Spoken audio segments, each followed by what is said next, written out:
So those are your guys that will be representing the Georgia Bulldogs. I didn't mention this. This happened a couple of days ago, but Sony Michel, running back for the Bulldogs, #1, real nice running back. I love that kid. I think he's going to be a great pro.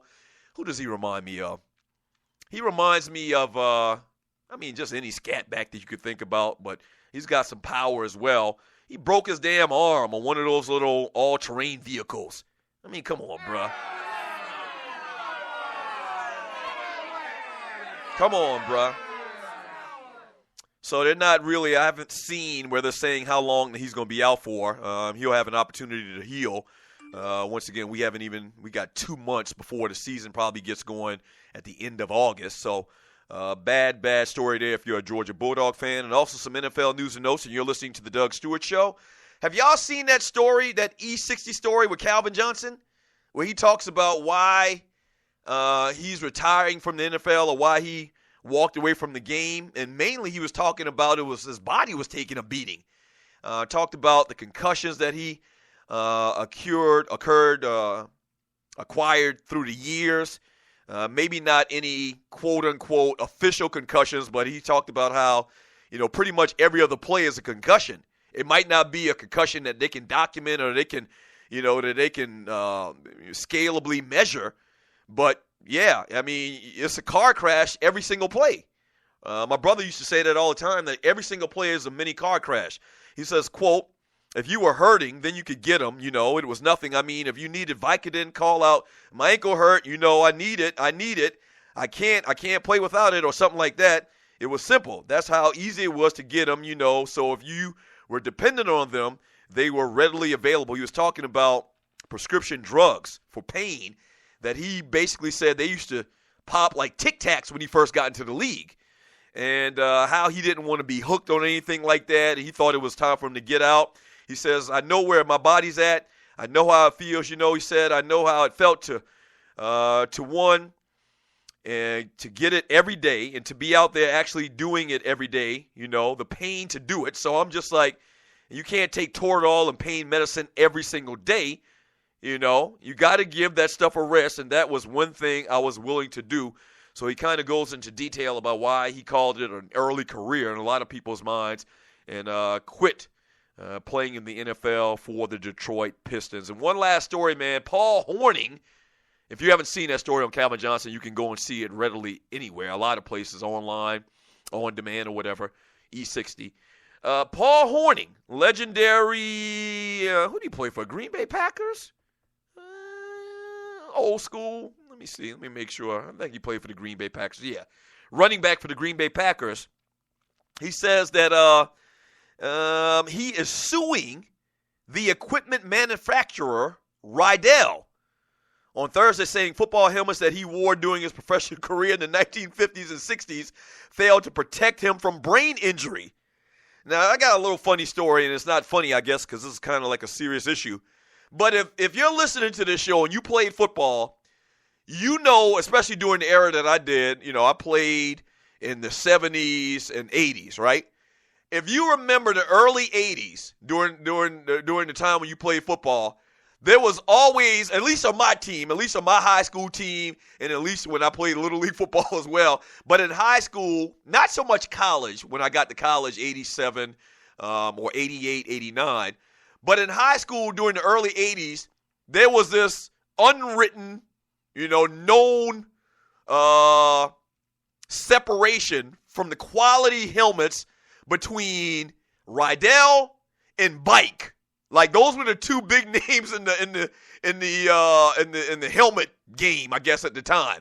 And I remember specifically getting to JV, and the team the school had bought some new Bike helmets, and they had all these old Rydell helmets that had like this little rubber pad at the top of them with actual strings that extended out into the helmet, and that was supposed to protect you. But I remember specifically my first year in JV, they divvied out the helmets based on how important you were to the team and whether you were an upperclassman. So basically, if you were a good player, you got a Bike helmet. If you were real ishy, you were third string, you got a Rydell. Am I lying? Am I lying? I am not lying. I swear. And my cousin Tyrone Simmons might be in the chat room. He can validate all what I'm saying. So in effect, they didn't give a rat's ass about you, or your life was more on the line if you were a rookie, if you were a freshman, or you were just real sorry as hell and you wasn't going to touch the field. They really didn't care too much about your damn health. You take this Rydell, and everybody knew that there was a big difference in the protection in your damn skull from one helmet to the other. Instead of saying, you know what, the health of our players is too important, we got to get rid of these damn old-ass, raggedy Rydell helmets and get our kids, we got to spend the money. We got to spend the money to get everybody bike helmets. No, a third of the team had helmets from 1960. I'm laughing now, but it was serious as hell. And so Paul Hornung, to bring it back home, Paul Hornung is suing Rydell. And it's funny because I know exactly what he's talking about. Them damn helmets in the early 80s and in the late 70s, man, the mid 80s as well, they were crappy. So a lot of the old players from back in the day, man, they really got a complaint. They really got an argument. They got a case. In my opinion, against the NFL for the equipment that they used back during that era. Definitely. What are your thoughts on that, man? 404-382-0338. You can also email me at doug@thedougstreetshow.com. From Loose Neck #1 Mavs fans. Oh, those are your NFL and football news and notes. All right.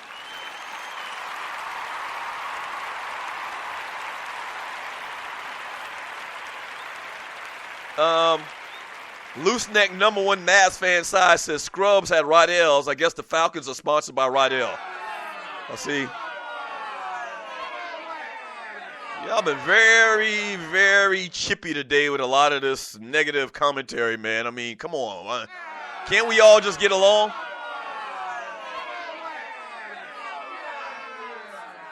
From that ninja, he says better players always got better equipment and your choice of jersey number. That's pretty much a true statement. Yeah, I talked about Rydell, but in general, what Ninja's saying is true. The best players, if you notice, Sony Michel is a perfect example. It's in vogue, and this really happened after I stopped playing, but it's in vogue to have a single-digit number. And usually the lower that digit is, that number is, the better player you are. So when Sony Michel rolled up at the University of Georgia, they already knew that he was going to be a beast. Based on what he had done in high school, I guess, you get #1, sir. But the single digits weren't a big thing. Like, I don't remember people trying to vie to get single digits when I was in high school or Little League. As a matter of fact, I think that a lot of times they didn't even order them, and maybe it was just my high school. They didn't even order single digits like before I got to high school. Like, it wasn't a big thing. But nowadays, over the last, 20 years, I've been out of high school way more than 20 years. Man, it's the thing to have the single-digit numbers. From Gerard, everybody had that Joe Theismann helmet. Yeah, back in the 60s when Paul Hornung played, everybody had the single bar. Not like Joe Theismann, but they had like the O.J. Simpson original when he played for the Buffalo Bills. Just like the single thing, you could stick your hand all down in the damn face mask. What was the point of that? That didn't make no sense.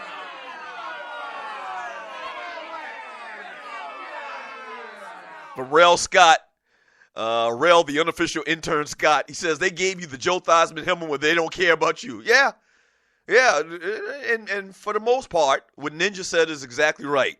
The better player you are, the better equipment, you got the newer equipment, okay? You got the newer equipment, and you got your choice of jersey numbers. And people that don't play sports and never played sports or didn't play football, they're like, why is it such a big deal about your number?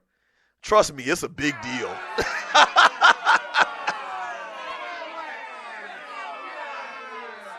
I told when Ryan got drafted, a lot of y'all will remember this. When my brother got drafted to the league for Detroit, his rookie year, he had number 38. And I says, man, they really don't think a lot of you. They give you an ugly ass number 38. And he was like, yeah.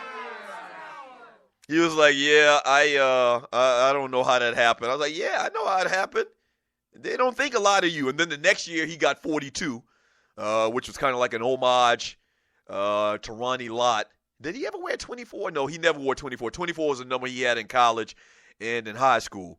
And he wore 24 kind of like an homage to one of the best players in our high school history, the great John Thompson. From Grego, stepper of lines, he says ninjas would get stingers every time they tackle someone with bad equipment.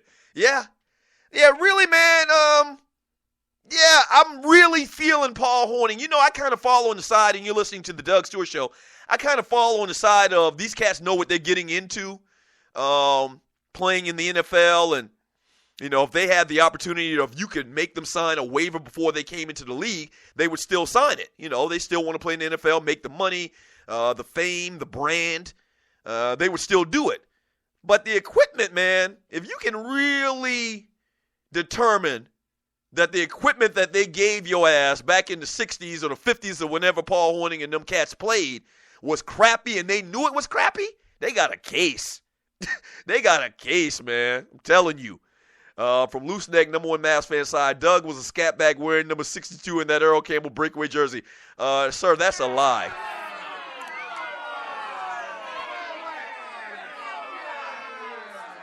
I always had the number of my choice. What's the number that I had? Okay, let me tell you a quick little story. So at our high school, back when I was coming out, once again, the single digits weren't big. The number that the tailback at our high school wore was number 43.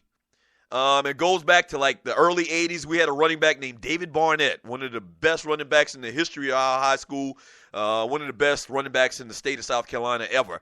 But he wore number 43. And then when I got to varsity, when I was a junior and a senior running back that we had on the team, his name was Mike Dingle. I always talk about him. He was All-American, 6'3", 230 pounds in high school, running a 4.3 40. So he had the number 43, you know, kind of in the tradition of the guy I talked about earlier, David Barnett.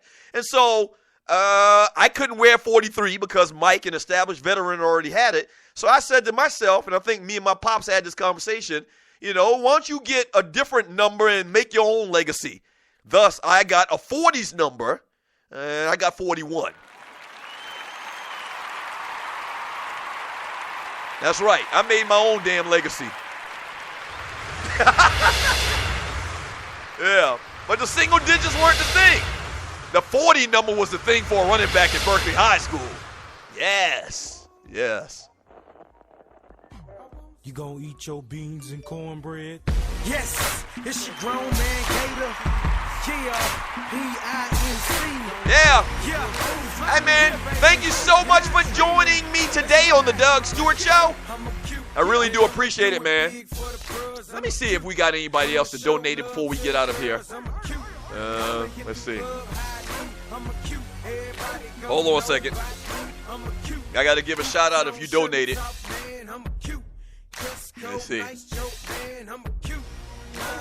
Let's see. And you're listening to the Doug Stewart Show. We're about to get out of here, but I got to give a shout out to. Yeah, we do. Shouts out to my man Juan Cruz. I'm going to hit y'all with one fell swoop. Juan Cruz, Jerome Clark, Greg Finney, and George Barrett. They all bought your boy a case or two. Thank you so much. And a special shout out to my man Robert Faulkner. Bought your boy 2 kegs. Yes!